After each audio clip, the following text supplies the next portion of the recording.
हमारे शास्त्रों में लिखा है, धर्मेण हीनः पशु भी समाना। जो धर्म से विहीन है, जिसको धर्म का नहीं पता, वो पशुवत आचरण करता है और पशु के समान ही अपना जीवन यापन करता है। सारे विपक्ष धर्म को तो वो करते ही नहीं है। तो धर्म की पहचान है जिस सिर्फ शास्त्रों को पढ़ लेना। वेदों के ज्ञाता तो रावण भी था। रावण प्रकांड विद्वान था, फिर क्यों उसको राक्षस कहा गया? क्योंकि उसके पास वो गुरु नहीं थे, वो ब्रह्म ज्ञान नहीं था जिससे वो प्रभु श्री राम का दर्शन करता, प्रभु श्री राम को पहचानता।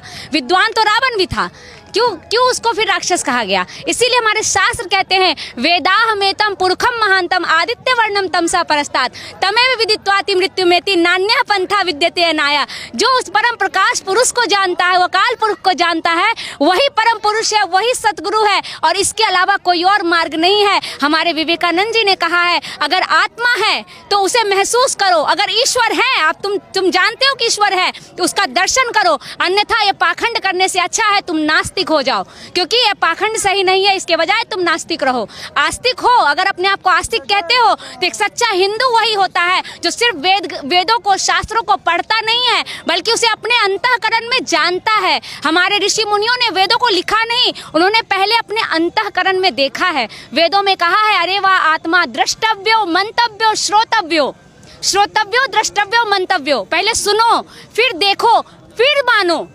हमारे ऋषि मुनियों ने कहा है, सुनो, हम राम कथा सुनते हैं, भागवत कथा सुनते हैं, फिर उन्होंने कहा देखो, सुनो राम की महिमा, फिर देखो। देखना क्या है? राम को देखो, कृष्ण को देखो, जिनकी आप महिमा सुन रहे हो, जिनकी आप महिमा गा रहे हो, क्या आपने उनको देखा है? स्वामी विवेकानंद जी एक प्रश्न करते थे हर गुरु से के पास जाके, क्या आपने ईश्वर को देखा है? क्या आप मुझे दिखा सकते हैं? हम इस लाइव के माध्यम से पूरी दुनिया वालों को कहना चाहते हैं। कहते हैं हमारी श्रद्धा ठगी गई जी, ऐसे गुरु मिल गए, अरे उस गुरु के बारे में तो ऐसा न्यूज आ रहा था, पता नहीं इतने सारे उसके फ्लोअर्स है, लेकिन ऐसे फिर क्यों हो गया? तो हम उन सब के साथ कहना चाह रहे हैं, हमारी गुरु माँ अक्सर एक बात कहती है कि श्रद्धावान लभ्यते ज्ञानम, लेकिन श्रद्धा को भी विवेक की आंख चाहिए। अगर विवेक नहीं है आपके पास तो आपकी श्रद्धा ठगी जाएगी, क्योंकि अगर संसार में असली नोट है तो नकली भी भरे पड़े हैं।